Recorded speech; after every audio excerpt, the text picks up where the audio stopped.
really important to be safe, right? So we want to be careful.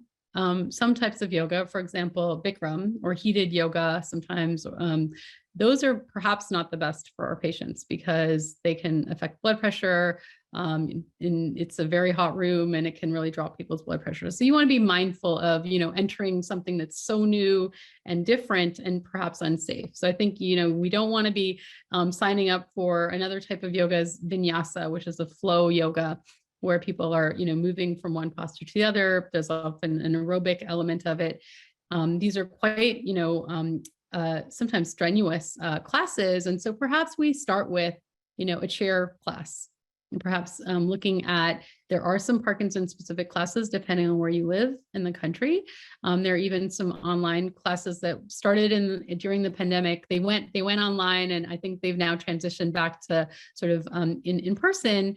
And I think that, the beauty of online is that it is accessible. We can have people who may not be able to drive these distances to come into a room and be together in a place. But I think that from my eye, I think it's always in some ways preferable to try to actually see people in a space and be with a person, be able to have somebody, perhaps touch you, adjust you, things like that. There's actually quite a lot of beauty in having a shared space where you're breathing together, where you're moving together, where you have, the teacher who's also feeling the room. So I think if you can find an in-person place to do this, of course, depending on the safety of the pandemic and masking and things like that.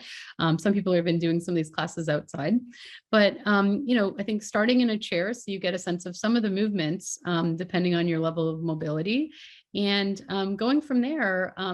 There are classes that use modifications. And so if you have a sense of who the teacher is, you can talk to the teacher beforehand and say, I have Parkinson's, I've had it for this long, these are my issues. I have balance issues, would it be better for me to start in a chair or start with standing and, get a sense of things and then sort of slowly work your way up. I think, you never want to get an injury that's going to derail your exercise altogether. So I think safety is of the utmost importance. And actually, chair yoga classes are actually tremendously beneficial in some ways. Sometimes being in the chair can allow you to get sometimes a stretch or sometimes a breathing pattern that you may not be able to access if you were on a mat or standing. So I'd be open-minded to, starting with a chair class and going from there.